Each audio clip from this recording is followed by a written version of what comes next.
It is a pleasure to see you. It is even more of a pleasure to see you in person.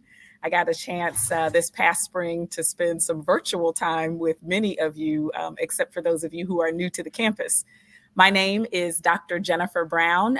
In my day job, I have the distinct pleasure of serving as the executive director of KIPP Jacksonville Public Schools in sunny Jacksonville, Florida.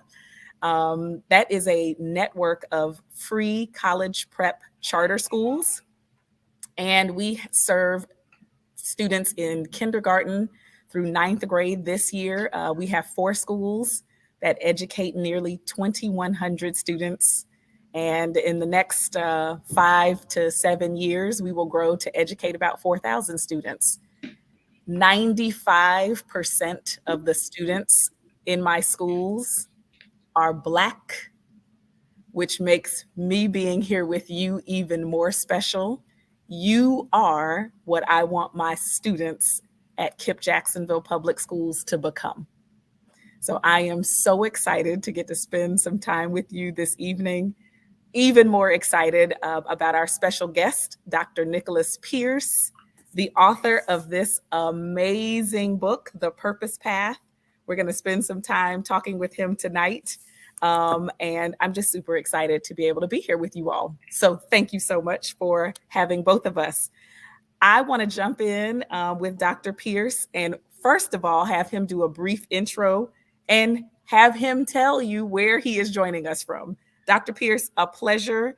I can't wait to spend this next 45 minutes with you. Please tell the people where you're joining us from and just a little bit about yourself.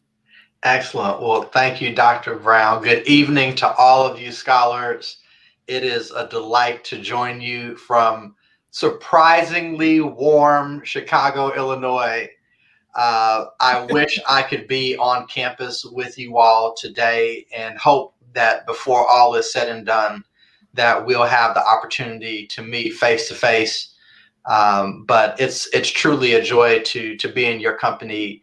And much as Dr. Brown said, being with you all tonight is a true joy. I stayed in my office here on campus at Northwestern University extra late on a Friday because being with you all is so important to me. You all are not only the future, you're a very important part of the present. And so to be able to have this conversation tonight means a lot to me. So delighted to be with you all. Awesome. And I echo that. Definitely impactful on the present day. So before we jump in and start talking about the book, I believe some of the Dowdy scholars also might have some questions. So we're going to save some time at the end. Great. I actually want to just start with a practice that I've adopted among my family and my friends and even my employees, a pause and check in. People are going through. This is it's a heavy time right now in human history. And I just like to check in and see how folks are really doing. How is your physical health? How is your mental health? Just how are you doing right now? I appreciate that question. Today I'm doing fine. The twin pandemics of COVID-19 and, as a friend of mine calls it, COVID-16-19, this whole racism piece. This is a crazy time, and the best we can do is take it one day at a time. I mean, that's all we can do. None of us knows what's going to happen Saturday morning, let alone in 2023, right? One day at a time is all you can do. And so today is good. I'm feeling pretty good, not because I am just hanging out, but because I've rested up. And I think this whole concept of rest is a really important one for us to tackle, because especially for Black and brown folks, we are often sold the myth that if we work hard, that's the only way we can show that we're valuable human beings. Yes. And that means then that we look at rest as a necessary evil that we only get to do once we've exhausted ourselves from working hard. And so we Yeah. work, and then we get exhausted, we burn out, we fall out, and then we're like, I need a vacation. Right. I need a break. I see y'all snap because that resonates. Right? That resonates. And you're Yes. like going to this break on life support because you're literally out of it. And instead, I think a practice we might consider is instead of working to rest, we might rest to work. And that's not just a play on words. The reason why I feel so good, even though it's a Friday evening and it's been a very, very long and grueling week, Yeah. is that I'm working from a place of rest. I took the entire month of August as a sabbatical, Yes. Good for you. right? Good for you. And even though I was not completely exhausted, I am operating now from a place where I don't fall out when I get home, Mm, or feel like I'm getting ready to like go over the cliff. Right? I feel like yes, I'm good tired, but I'm right. getting rest as an invitation for me, to just to be a human being and not just engage in being a human doing, right? Where your value is equal to what you do or what you produce or your GPA or whatever. Your value in life is in your being, not just your doing. And so today, at this very moment, I feel fine. How are you doing? Listen, that was like mic drop, right? I just want to pass around the collection plate and we can all go back to the rooms and go on home. No, no, I I appreciate thought it. everybody was. I saw everybody was all dressed up. We can't send them back too soon. I thank you for that. I that so much of what you said resonates very deeply. Um, it, I read something the other day. You know how there's this phrase that we've been saying, I am my ancestors' wildest dreams. And I believe that wholeheartedly. Many of us are our ancestors' wildest dreams. And someone responded and said, you know what our ancestors dreamed about? Resting. So many of our ancestors wanted only to be able to sit down, lay down, and get some rest. That's right. And that's one way that we can honor them is by acts like taking advantage of opportunities to rest. So what you said just resonates from a deep place. I am doing well. Good. Florida is a hard place to be. Florida is a very, if you've turned on any news channel at any point in the year 2021, Florida is a hard place to be. Being the executive director who is charged with the education of students in kindergarten through ninth grade is hard right now. That's a hard task. If you think about it, I have a sixth grade daughter. Her last normal year of school was third grade. Mm. Think about that for yourself. If you're a freshman, your last normal year of school was probably 10th grade because the spring of your junior year in high school was COVID. So we haven't done normal school in a really long time, and that's weighing heavy. It feels as if people, now that we are back together, whatever that looks like, people seem to be on edge. There's a certain fragility of people's emotional and mental well-being. So it's a hard place right now, and I am finding ways to practice self-care, even at work. So Good. what that looks like at work for me is sometimes not taking meetings, saying no, to draw some boundaries and preserve, and protect my peace. Yeah. So I'm doing well and taking advantage of opportunities to rest. Good. Good. And I just think that that's so important for us right now. I'm sitting in a room with young people who are extremely ambitious and brilliant. They are going to be this country's next leaders. And I would push you all to pause and truly check in with one another on how you're doing for real. How are people doing for real around you? And that requires us slowing down and being able to do that. No So doubt. I appreciate that. Thank you. Thank you so much for that.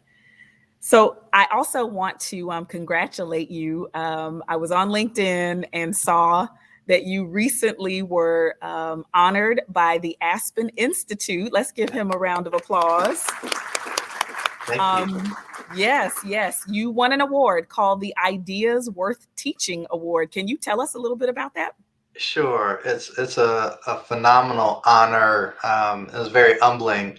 The Aspen Institute is a globally recognized nonprofit organization that is dedicated to human flourishing. And one area of the Aspen Institute is their business and society program. And I believe deeply that as we look at the problems that exist in society, whether you're talking about climate change, whether you're talking about racial inequality and injustice, whether you're talking about poverty, I think business has a critical role to play in enabling human flourishing. And so, what the Aspen Institute does each year is they look across universities around the world to see who's teaching topics that they believe are speaking to the needs of the moment at the intersection of business and society. And so I was truly privileged to have my course, which I teach here at the Kellogg School of Management, a course that I call Beyond Diversity, the Fundamentals of Inclusive Leadership. That course was honored alongside 7 other faculty from around the world, and they named our courses as having ideas worth teaching. So truly, truly blessed to be named and recognized in such esteemed and distinguished company. That's amazing, and of course makes it even more special. Award winning in so many ways. So congratulations on that. That's absolutely amazing. I would love to at a later topic dig into beyond diversity. Would love Uh, to know what the major themes are from that class. for sure, for sure. We got some big themes in there. I bet. I bet. That is awesome. Let's turn our attention to the purpose path. Yeah. So I got introduced to this book from my once executive coach, who is now a longtime and forever friend, Dr. Dick Stradane, sent me the book. Didn't say much about it. Just it's a great read. You should get into it. And read it, so deeply impacted just the way I have been thinking about life and work. In fact, I'm soon to have a meeting with my team. I've got about 25 folks on my team, and I've got some copies that I'm going to be sharing with them. So I want to just take some time, maybe spend the next 30, let's call it about 15, 20 minutes or so, exploring some of the major themes in the book, because I get an opportunity tomorrow to spend some more intimate time with the Dowdy scholars and dig into the pages a little bit more granular level. So for tonight, let's talk about this. We were together in the spring. I interviewed you similarly to what we're doing tonight, but so much has happened since we were last together. The Delta variant of COVID has just rocked our worlds. And this phenomenon that pundits are referring to as the Great Resignation. Folks are contemplating life choices and resigning from their jobs at high and alarming levels. I'm experiencing it in the education industry. The folks who sit on my board who are in various, the medical field, financial technology, every industry is experiencing this. No one is immune to it. That's right. I want to explore for a moment this relationship between what you refer to as vocational courage and this great resignation. How do you see these two things working together? Yeah. Wow. Thank you for that question. Um, so the way capitalism works. Uh-oh. The way Dr. Pierce, you about to mess with my coins now. You about to listen, no, nobody coming for your coins tonight. But let's just talk, all right? Okay. The way capitalism works, it oftentimes relies on human capital, right? That phrase, human capital, alongside financial capital. These are things you can control to make profit. All right. Yes. These are things you are using to make profit. You use your money to make more money, and companies use people. The Yes. idea of capital is that which you own or control. And so much of capitalism relies upon this notion of humans as capital. Sounds like slavery in a way, right? Humans as capital. So if humans are capital, then my job in the capitalistic system is to basically find ways to extract as much value out of you for the minimum viable amount of value returned to you. In other words, I want to get the most out of you and pay you as little as the market will allow. That's right. Care for you to the minimum viable level for you to survive and not completely just check out. Right? That's the way many organizations, many companies run, paying people a wage that they cannot actually use to live their lives. There are people who work full-time jobs, in some cases in management positions, Yes. who don't earn enough money to live in an apartment and have a fully stocked refrigerator in their own city. That's right. Right? People are food insecure. They are functionally unhoused, even though they're working full-time jobs. They're slaving away and don't have what it takes to be able to care for themselves and their families. Then you have other people who are making enough money, but they look at themselves at a certain point, they recognize that their souls are dying because of the work that they're doing. They're doing work that is financially lucrative, but is spiritually and emotionally and psychologically toxic. People are going to work scoring points for their employers, Yes. doing all the things that are expected of them. They're checking all the boxes. Yes. But then they look at themselves in the mirror and they look at the scorecard of their own soul and they recognize that they haven't done a whole lot when it comes to their own soul. I'm not talking about in a church kind of way. I'm talking about just in what do I count as success and significance in my own life? Am I even paying attention to how I'm keeping score in life? You all have gotten into this room by virtue of the fact that you have learned how to keep score by what other people tell you is important. You don't become a Dowdy scholar by saying, I'm going to pick my own path and turn in the homework assignments I feel like turning in and go to the classes I feel like attending. Like, that's not how you land in this seat. You land in this seat by figuring out at a certain level how to play the game that is put in front of you. That's right. And you can continue doing that for the next 10 or 20 or 30 years, and you'll look at yourself in the mirror and you'll say, maybe I was successful climbing that ladder, but maybe that was a ladder that was leaning against the wrong wall. Right? I was successful, but I feel like I failed. Right? You didn't hear that collective. Yeah, this is real talk. Right? And so what's happening now is that with COVID-19, people are recognizing tomorrow's not promised. That's right. Tomorrow is a gift. Today is a gift. What do I do with my one precious life? This is not a dress rehearsal. You're not going to get a do-over. This is it. What am I going to do with my one precious life? To care for myself in all the ways that matter most. And people are looking at their jobs and they're saying, man, this job is causing me physical unwellness, mental unwellness, emotional unwellness. They treat me like a thing and they don't even pay me that much. And even if they pay me well, there's no amount of money you can put on peace. Ooh. And so people are saying, I'm out. This great resignation is about people saying enough is enough. This is a time, you all, when the system that you perhaps grew up taking for granted is changing.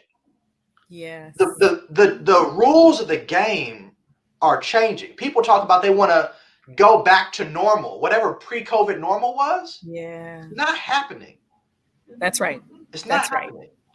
happening. Because truth be told, some of the pre-COVID normal was jacked up. Some of that we shouldn't want to go back to. That's right. That's right. Right? So we're moving forward. People are saying, Mhm. look, I'm willing to take the risk and preserve my own spiritual and psychological and emotional well-being. I'll find another job. And so this is what they're calling the Great Resignation. How does this connect with the idea in my book that I call vocational courage? Yes. Yes. Right. Well, let's deal with these two words separately.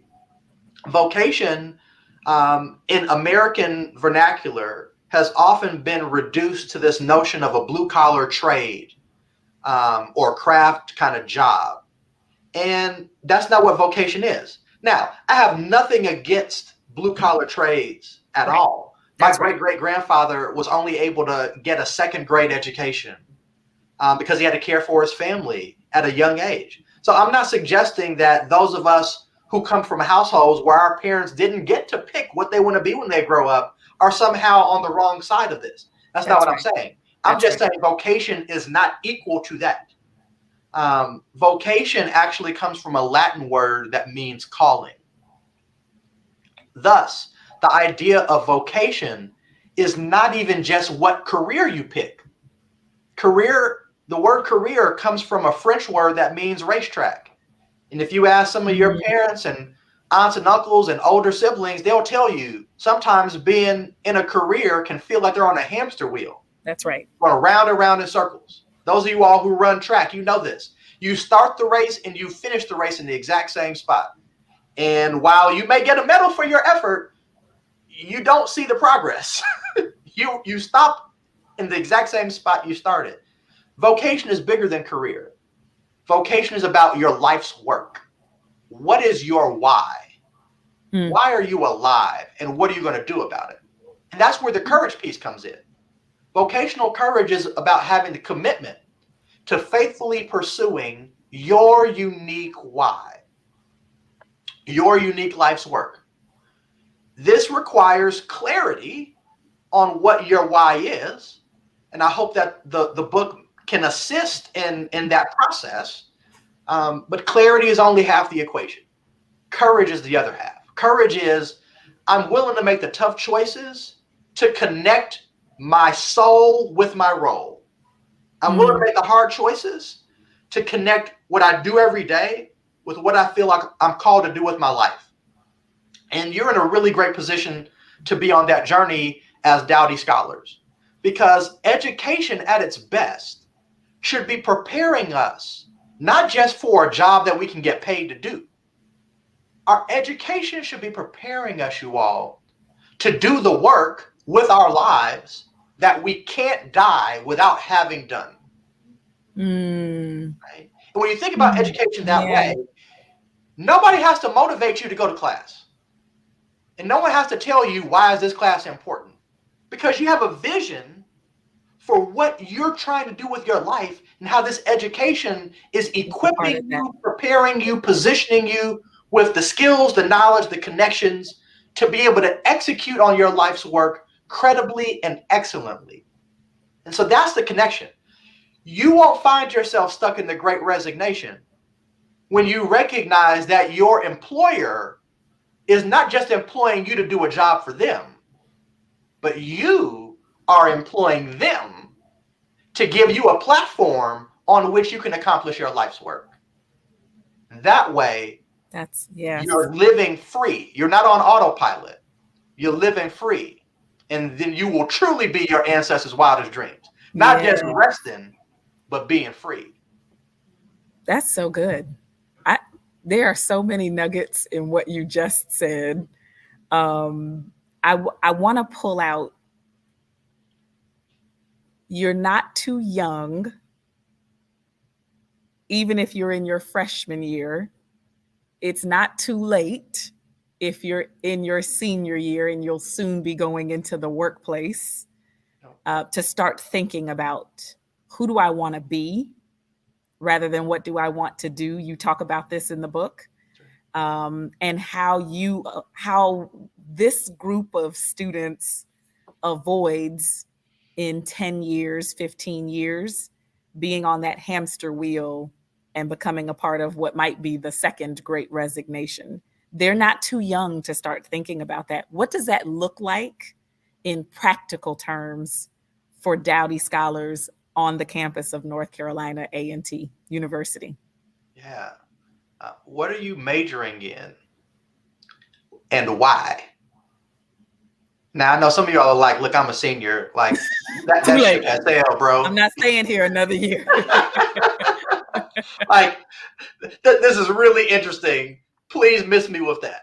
But there are some of us who are out here on autopilot saying, well, I'm majoring in, what my high school counselor told me to major in. I majored in what I looked up online was the most lucrative major, right? Some report said, the average salary for majors with, chemical engineering degrees is, Yes. X, and, underwater basket weaving degrees pay X divided by 25. And so I'll go with engineering. That was kind of my story, right? When I graduated from high school, the conversation was very much about what do you want to be when you grow up, and Yes. how do you get off of your mother's payroll, right? And so getting a chemical engineering degree was, well, you're good at chemistry, you're good at math, put them together, and what do you get? But sophomore year, I was doing a lab experiment with these zebrafish, and long story short, it made me start asking questions about people and organizational systems and leadership. And I recognized I was in the wrong lab. Wow. So I got my degree because I had scholarship money attached to it, and circumstances are real. But I started pivoting some of those elective courses that I was able to take. And so I wound up signing up for courses at Harvard Divinity School because I knew I was called to ministry.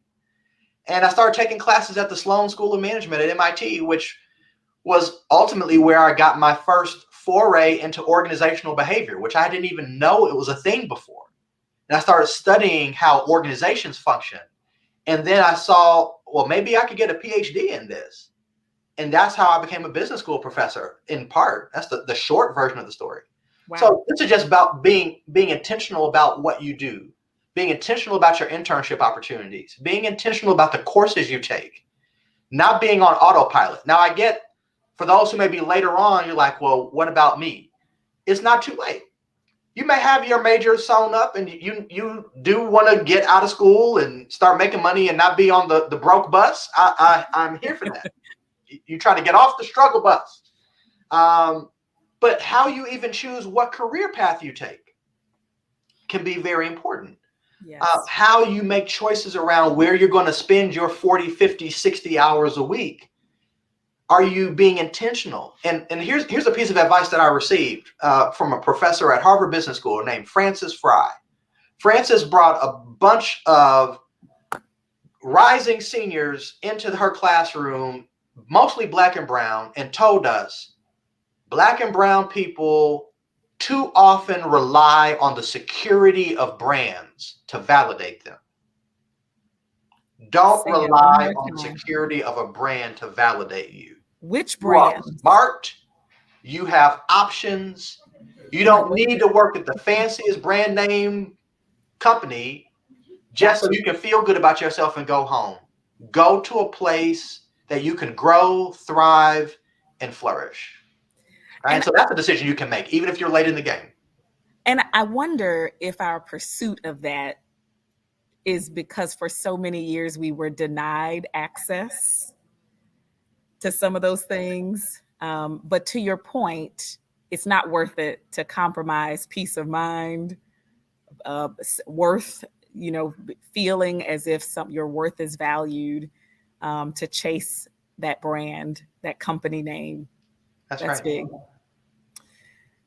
Okay, I want to make sure that I'm saving time for some questions. I've got one more question, and then I want to open it up to the Dowdy scholars. So you've mentioned you got a lot of jobs, man. You said professor, pastor, consultant. You've got this hybrid career thing happening, which I think is amazing. talk about the strengths that you bring to those roles. The scholars are engaging also in identifying the strengths that they have based on Gallup, Great. and how they begin to think very intentionally about showing up in their strengths in class, in their future vocations. Um, I'm interested in knowing, I'm sure there's a through line in all of those three paths. And what are the strengths that you bring that make that kind of career, that hybrid career possible? Sure. Well, first, I'd like to comment on the concept of strengths-based leadership. And I think as Black and Brown people, we are often trained to look at ourselves through the lens of deficit and deficiency and not to appreciate strength.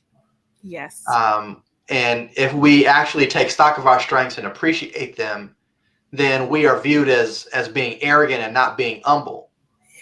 Because we're supposed to walk around with our heads bowed down, just grateful for an opportunity, grateful for a crumb, right? I'm just so grateful. I'm just so grateful. I'm just so grateful. And I'm not suggesting that we need to go to the other extreme and be arrogant and act like, we are God's gift to the Right. world. That's right. I think there's problems with that too. But I don't think we have to go around acting like people are doing us a favor by giving us opportunity, right? Because the truth is, they wouldn't give you the opportunity if there wasn't value that you were providing in exchange for the opportunity. Nobody's out here handing out opportunity just to feel better. You all have worked hard, you've earned it, and you are positioned in a great moment in human history to be young, gifted, and Black. Yes. Walk in it, own it, and own your strengths, and don't apologize for your strengths. Doesn't mean that you ignore your weaknesses, right? If your weakness is like not having integrity, you need to work on that, right? So we don't want to take the strength paradigm too far. However, take stock of your strengths and own them. Own your brilliance, own your genius. Don't apologize. Now, how does this show up for me? Well, you mentioned I'm a pastor, I'm a professor, I'm an entrepreneur, I'm CEO of a company. And for a lot of people, that sounds like three different vocations. Yeah. Right? Here's that vocation word again. Oh, well, now how can you be a pastor and a business school professor at the same time? Like, don't those not agree? Like, our business school professors only concerned about money and pastors supposed to be concerned about souls? Like, how do you do that? And as it turns out, what I've discovered is that really I don't have three vocations. I have one vocation. It just plays out on different platforms. The university affords me a platform to teach. And I try to do that to the best of my ability because I want to score points on their scorecard. But I'm very clear that developing and pouring into the next generation and the current generation of leaders to shape the workplaces that people go to every day, that's part of my life's work. Yes. I also recognize that as a pastor, caring for people's souls and creating ecosystems for people to be able to thrive, not just spiritually, but also naturally from a civic engagement and leadership perspective, is part of my life's work. Yes. And so being assistant pastor of our church affords me the opportunity to make good on part of my life's work. Same thing with starting a company. Now, I don't go in the classroom and leave my soul in the parking lot. I also don't go in the classroom and teach like it's a Bible class, right? When I go in the pulpit to preach, I don't leave my brain at the door. That's right. I don't stop being an academic. I don't stop thinking about organizations and leadership just because I'm in the pulpit, right? I am no less a pastor in the classroom. I'm no less a professor in the pulpit, and I'm no less a pastor or professor when I'm in the boardroom. I bring all of me, this unique blend of seemingly disparate threads that have come together to make me me. I bring that wherever I go. And my clients tell me that's my secret sauce, that I don't leave part of myself in the parking lot. I don't check part of myself at the door. And so I'm able to integrate all these pieces of myself, the gifts, the strengths, the skills, the insights, into a cohesive whole. And this is what Parker Palmer calls living an undivided life. Ooh. Where you don't partition yourself, right? And some of you all have seen this during the working from home era, right? Where you were big brother or sister and student and daughter or son and friend and dog walker, like all in the same hour, right?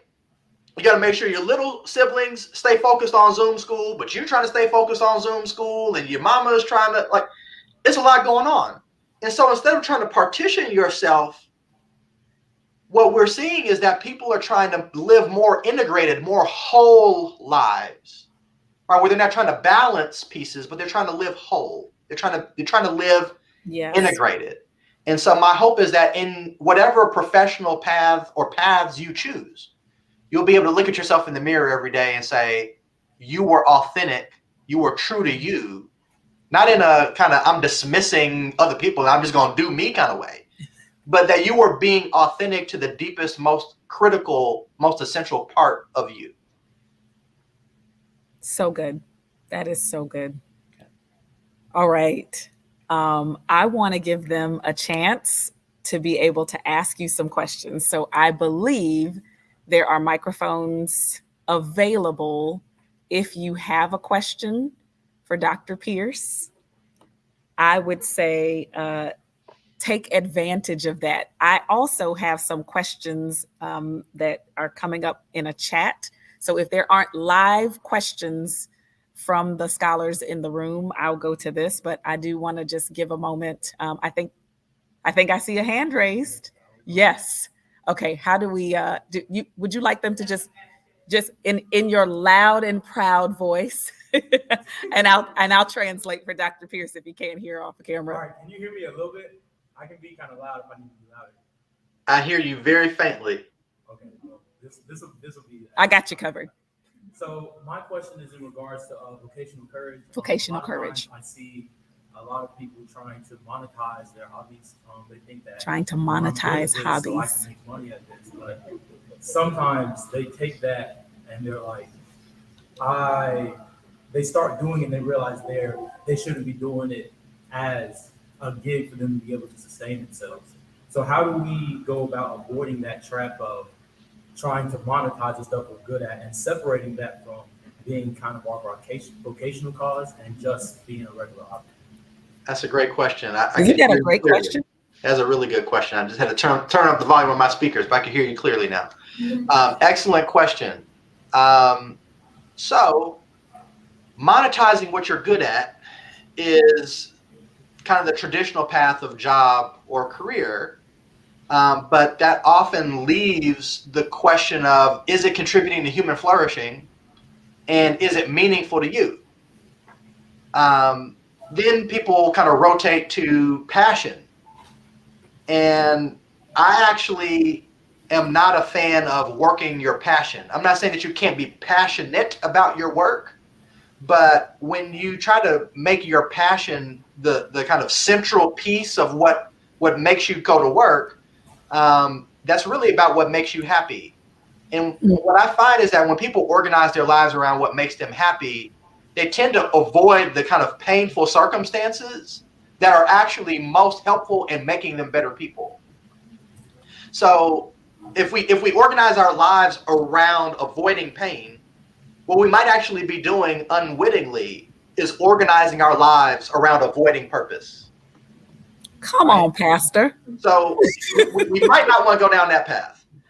One of my colleagues here at Kellogg did some research on this and found that when people take what they love to do as a passion and monetize it, they actually lose their motivation because they lose their pure love for the game. It's just like some people who love swimming or basketball or football, and it got them a scholarship, and now they've got to perform to keep their scholarship. They don't love the game the same way they used to. Not in every case, but in many cases. Because once money gets confused in the conversation, what used to be intrinsically motivating for you now becomes extrinsically motivating, and it doesn't jazz you in the same way. So if you want to keep it a passion, if you want to keep it something you love, actually keep the money out of it, right? Make this about the pursuit of purpose. And while you can be passionate, I'm not suggesting we live a life that's unhappy and dispassionate. Like, oh, I hate my life, but it's purposeful. Like, I'm not saying that. What I'm saying is let happiness be a byproduct of a life well lived, not the goal of life. In avoiding pain, we might avoid our purpose unwittingly. That's a word, y'all. That's a word. Hey. What a great question. Yeah, that was a great question. Great Thanks for question. asking Thank it. you so much for asking that. Okay. Gentleman in the back. Do you want him to come up? Oh, okay. Awesome. Oh, I was just wondering, as far as differentiating between your purpose and your interests, because at the moment I'm a kinesiology student, but I am very interested in finding ways to help the Black community. So how do you combine or differentiate between those two? Between your purpose and interest. and your interests. Either Got it. combining or differentiating between purpose and interests. Got it. Great question. Thank you for asking that.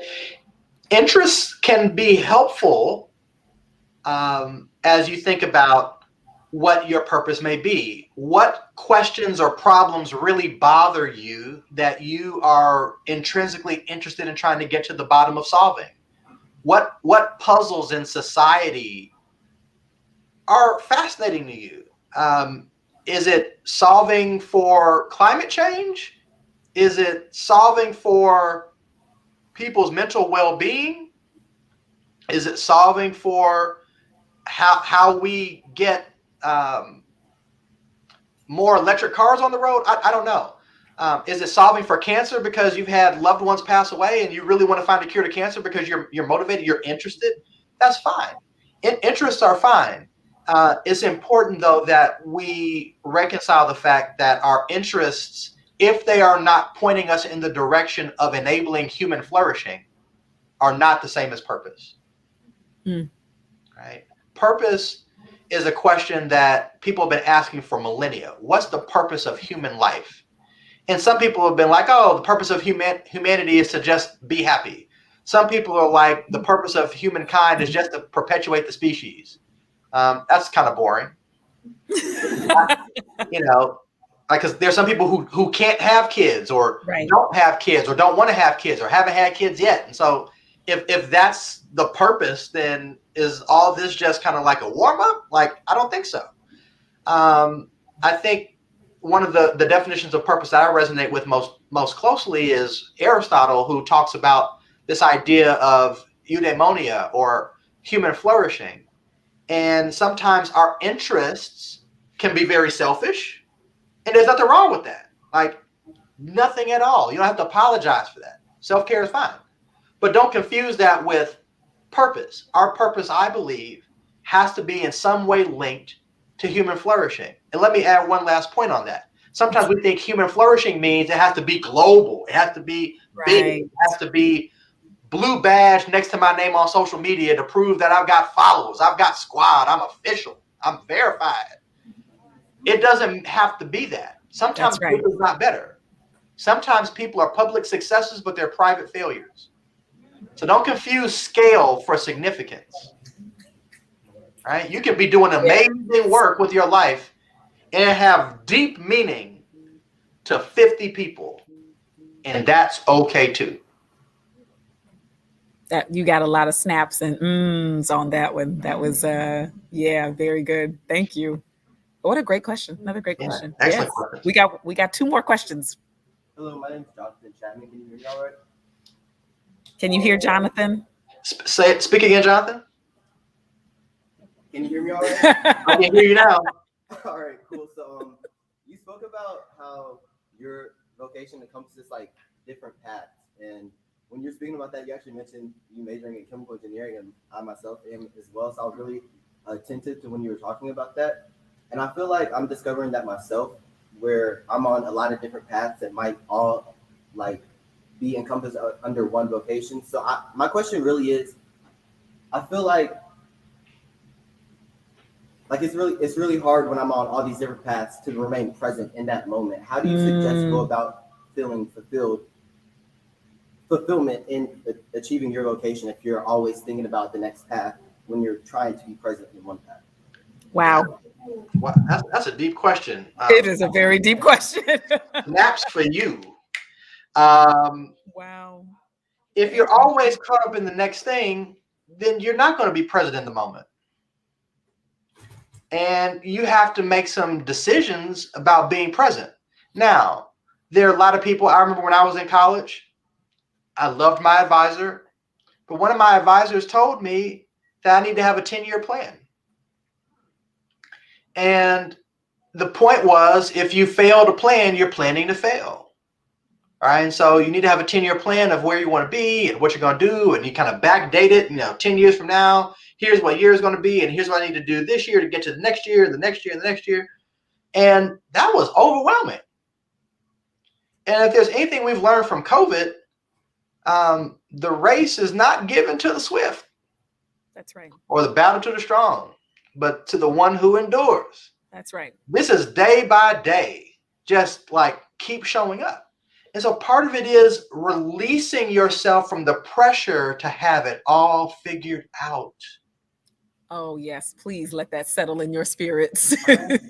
Like, please don't listen to this conversation. You're like, man, this vocational courage thing is interesting. Well, I got a chemistry lab on Monday, but I need to figure out my purpose.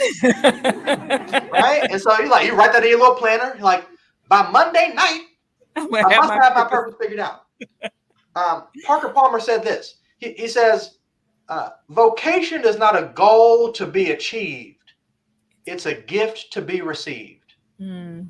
Which means, you all, that one of the best things you can do, this is in line with your question, Jonathan. One of the best things you can do to speed up on purpose is to slow yourself down. To take yourself out of the status quo rhythm so you can hear and be. I told you all I took a sabbatical in August, but that wasn't my first sabbatical. I took that sabbatical in August because the previous year, I took an even longer sabbatical. Now you're like, sabbatical? That sounds like a luxury. I didn't stop working altogether. I just put certain pieces on pause. Yes. Right? And that allowed me to disrupt my status quo enough so I could hear differently and come off of autopilot. And if this pandemic has not given you an opportunity to press the pause button and come off of autopilot, you haven't pandemicked well. It's made up a whole new word. Pandemic. Pandemic is not a verb in real life, but it is tonight. You have not pandemicked well if you have not embraced the slower pace. Right? And if you can embrace the slower pace. Now, I know the South is already a slower pace than the North in some regards. I get that. I'm all in favor of going to the gas station and getting some sweet tea off I-95. I'm here for it. I've done it. Beautiful. However, if you can embrace a pace that is sustainable while you're young, you won't let life and other people's expectations spin you out of control like a top and have you falling over at the end. That's how you stay present in the moment. Woo, Jonathan. Thank you. That was a great question. It was. We have one more, and I think we have a microphone now, so you might actually be able to hear her. Go ahead. Can you hear me? Can you hear her? Speak one more time. Can you hear me? Faintly. Thank you. She said that's not good. I feel like the microphone gets turned up slightly as the conversation goes on. So, all right, she has moved closer. So, Okay. Can you hear me now? sort of. This is Francis. Okay. So yeah, my name is Francis, and I had I had a question. I know you've been speaking on these past couple of questions about the importance of, the size of an impact not equaling significance, or, releasing yourself from all this pressure and going at a slower pace, not everything has to be figured out. But my thing is, I think especially for this population, we're all full scholars in college. I don't want to speak for everyone here, but I'm sure like a lot of us, if not all, have been like either identified as gifted in school, or we're poured into by a lot of people and saying, "Oh, you have a gift. You're so smart." Especially like Black people, like Sure. we want to like I don't know pour into our youth that we Yes. see something in, but I don't know if it's made a lot of us high achieving students like very people pleasing because we center. I don't know either. Sorry, because I have to write some notes and I forget. She is she's reading her notes. Yeah, definitely. But so many of our actions in college or just our life goals are around making somebody proud. So if it's the people who poured into us, our family, or how you were talking about Black people being centered on these brands and like wanting to be let into these doors that we weren't historically let into.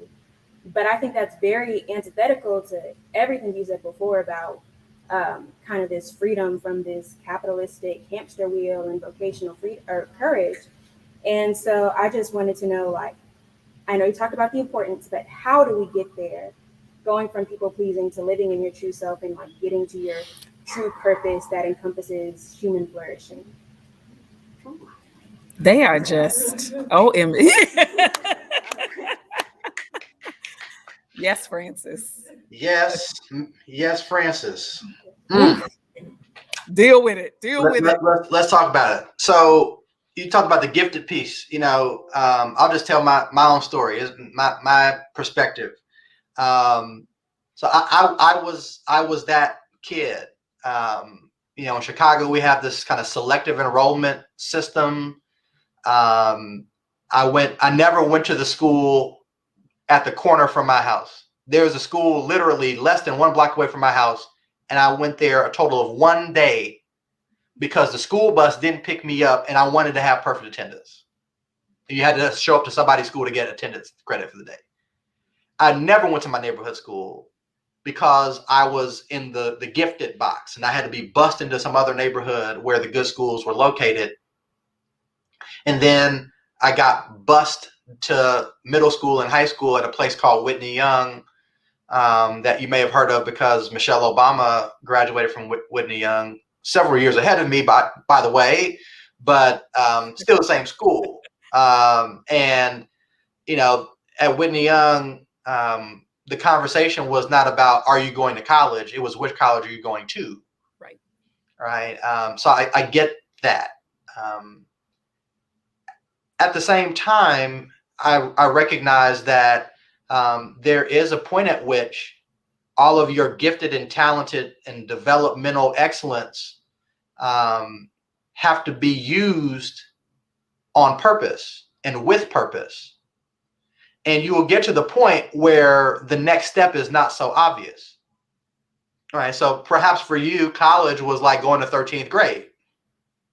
Nobody asked you in 5th grade, do you want to go to 6th? It was just like, and when you come back in the fall, here's what you're going to do. And some of you graduated from high school and you were like, and in the fall, here's what I'm going to do. There was no optionality. There was no decision. It was just kind of, it was autopilot. And there comes a point in your life where all your gifts and talents don't get to stay on autopilot. You have to choose who you're going to be, how you're going to direct your gifts and talents to enable human flourishing. Some of you could be doctors and lawyers and journalists, and you could do well at any of those, but your effectiveness will dull if you're not mindful of which one or which ones are really central to your life's work. So, am I here to completely take other people out of the equation? By no means. I told my dad about the award I won from the Aspen Institute, and he said how proud he was of me, and that still moves me. And I'm grown, and I'm a dad, and to hear my father say he was proud of me just did something. Still, to hear my mom say, "I've never heard of the Aspen Institute, but I'm glad that you were in the New York Times." Right? I don't understand all what you do for a living, but I'm proud of you. Yes. And I'm proud that you have choices. And I'm proud that you're raising your family and you're a good human. Yes. Right? So I'm not taking other people out of the equation because we are built within, we are formed by, we are shaped within community. And so I'm not saying that we go off and just do our thing and who gives a care what people feel or think. We are community people. However, we have to let the community voices be in their proper place and not let the pull of what the community expects of us be louder than what our souls are demanding of us, or perhaps even what we're hearing. For those of you who are of faith, what you hear God saying to you, right? You have to pick which voice is going to be loudest. Not disregard all the voices, but know which voice is going to have the deciding, tie-breaking vote in your life. And that may be operating within the capitalistic system, but changing it, right? Or engaging in what some people are calling conscious capitalism, right?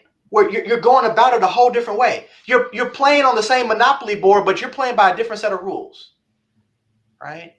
And that could be part of it, right? So finding your lane, finding your way to live your life in an authentic fashion that enables human flourishing in the spaces to which you are called is what I hope you're hearing. And the making the home team proud will be a byproduct of that. That's it. Right? But not the sole motive. And I'll just say one last thing.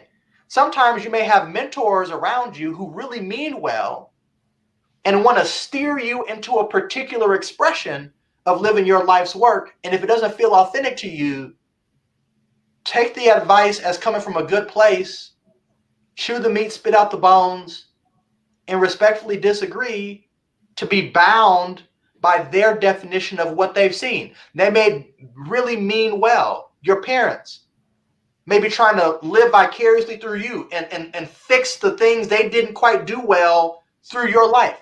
They mean well. But at the end of the day, you have to let your own soul have the loudest voice.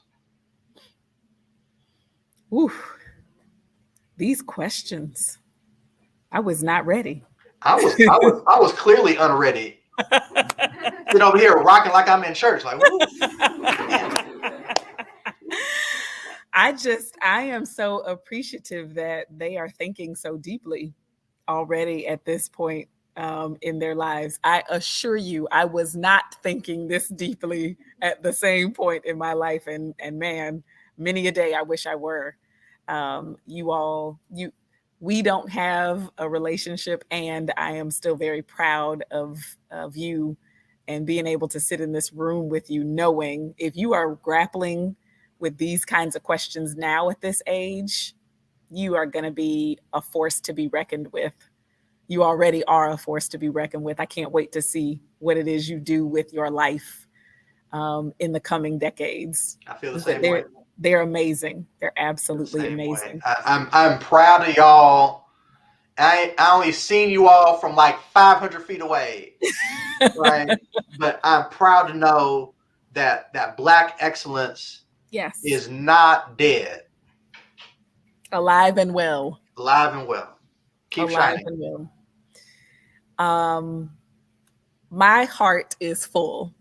My heart is full. I'm so excited that we get a little bit of spillover tomorrow, and I hope to be able to pull some of the themes that you have surfaced tonight into some of our conversations tomorrow.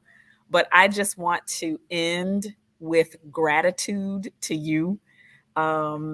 Your gifts have indeed made room for you. I am so excited that I get to be in your orbit. The Dowdy Scholars are now in your orbit. Thank you so much for showing up with your full, authentic self tonight and giving us some nuggets of wisdom. I'm going to ask them to just give you a hand. Will you please? And I just want to extend gratitude to you all too. It is not lost on me that it is Friday night. There's a party happening somewhere, and if it hasn't started yet, it's soon to get started.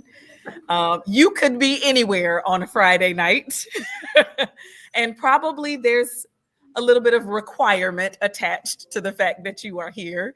But I'm still glad you're here. I'm glad that you're in this program, and because of your participation in the program, you have to be here. And I'm just proud of how you all have shown up tonight and what you continue to contribute. tomorrow's going to be a full fun day. And I hope that you come with a little bit of vulnerability tomorrow so we can explore the purpose path a little bit more deeply. Thank you so much, Dr. Pearce. Thank you again. I hope that soon when I am in Chicago, we actually get a chance to see each other in person. But tons of gratitude for you. Thank you so much. Have a great evening. Thank you. You all have a blessed weekend. Be well. All right.